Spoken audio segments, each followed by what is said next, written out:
You have to, like yourself, means you have to get rid of your negativity, which means you have to get rid of your fear.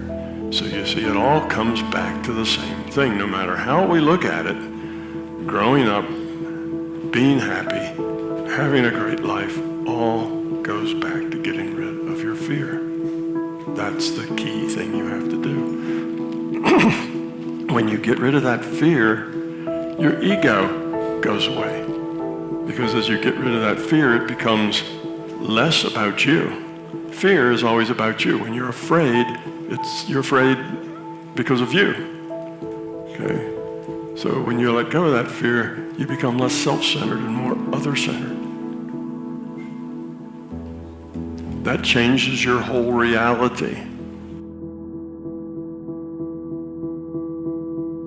The self is everything you could be across time. So imagine that there's you and there's the potential inside you, whatever that is, you know. And potential is an interesting idea because it represents something that isn't yet real, yet we act like it's real. Because people will say to you, you should live up to your potential. And that potential is partly what you could be if you interacted with the world in a manner that would gain you the most information, right? Because you build yourself out of the information in the Piagetian sense. But it's deeper than that too, because we know that if you take yourself and you put yourself in a new environment, new genes turn on in your nervous system. They encode for new proteins. And so you're full of biological potential that won't be realized unless you move yourself around in the world into different challenging circumstances, and that'll turn on different circuits. So it's not merely that you're incorporating information from the outside world in the constructivist sense. It's that by exposing yourself to different environments, you put different physiological demands on yourself all the way down to the genetic level, and that manifests new elements of you.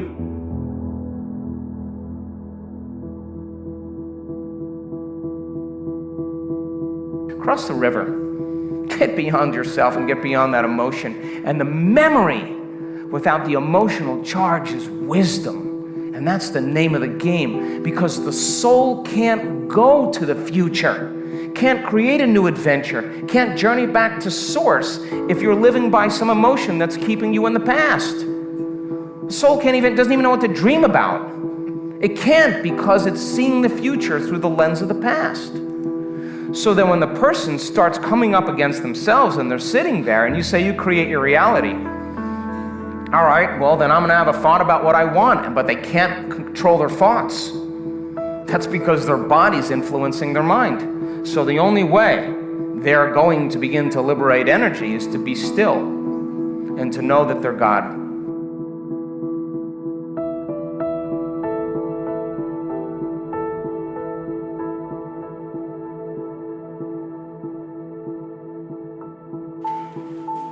That's what we're here for. Is to get rid of that fear.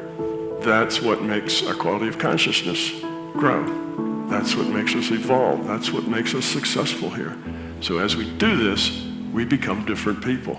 And because we view things differently, instead of our buttons being pushed, giving all these negative reactions, we just smile because we're happy. And we deal with stuff with caring rather than dealing with negativity. Because whenever you respond with negativity, you always make the situation worse. That's a reaction that throws gasoline on a fire that's already burning. Somebody else is angry with you, then you get angry with them. That does not end up in a solution to the problem. That ends up with a worse problem than there was before. Always. You see?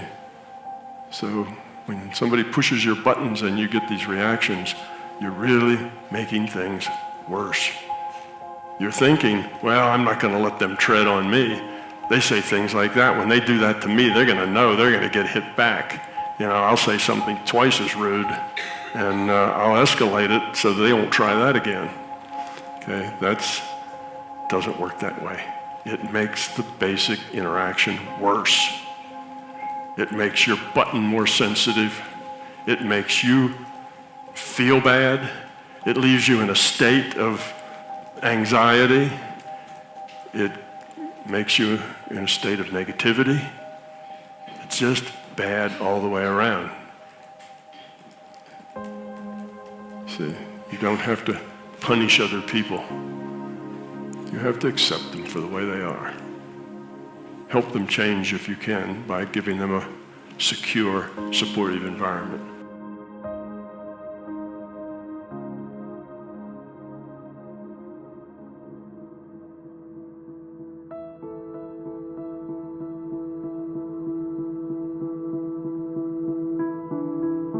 You should go on a pilgrimage at some point to somewhere central, and that would be, say, like the Rock in the Pride Rock in the Lion King, because you take yourself out of your dopey little village, and that's just the little bounded you that everyone knows and that isn't very expanded, and then you go somewhere dark and dangerous to the central place, and while you do that, you have adventures, and they toughen you and pull more out of you, like partly because you're becoming informed, which means information. It means you're becoming more organized at every level of analysis, but there's also more of you too. And so that's a very classic idea. And then in cathedrals in Europe, especially at Chartres, there's a big maze on the floor, a circular maze, which is a symbolic representation of the pilgrimage for people who couldn't do it. And so it's a huge circle divided into quadrants, which is a Jungian mandala. And you enter the maze at one point, and then you have to walk through the entire maze, north, east, west, and south, before you get to the center. And the center is symbolized by a flower that's carved in stone. It looks like this. It's big, this maze, eh? It's large,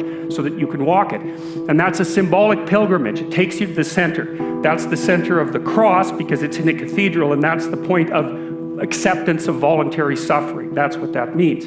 And so you walk through, Jung called that a circumambulation. You go to all the quarters of the world to find yourself.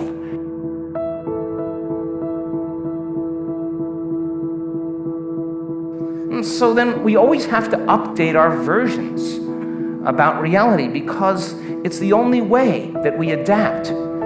Don't believe everything you've read or heard. It just may not be the truth. There's always a greater truth that you and I can begin to investigate. Surely someone in eternity has had similar problems as you and I, and they've gotten beyond it. Yes or no? Yes. So study that person. You want to be wealthy? Study wealthy people. Don't just have some panacea that you're just going to get wealthy. Read about wealthy people and find out that they lost everything and failed miserably 20, 50 times. But what they had as a characteristic, a quality in their personality, is they were persistent, and they kept changing, and they kept forgiving and letting go of the past and kept going. And sooner or later they ran into it, and when they had all the money they wanted, it was never about the money. It was just about that they could prove to themselves that they can do it. And you and I are no different than that. But if you can't create a future because of some emotion that keeps you in the past, you're going to have to square off with that emotion. And when you sit down and your body has all those physical sensations, and it's getting vigilant, and it wants to get up, and it wants to move, and you're settling it down and you're working with it, you got to agree with me that something greater in you is climbing out of that body. Something greater in you is awakening.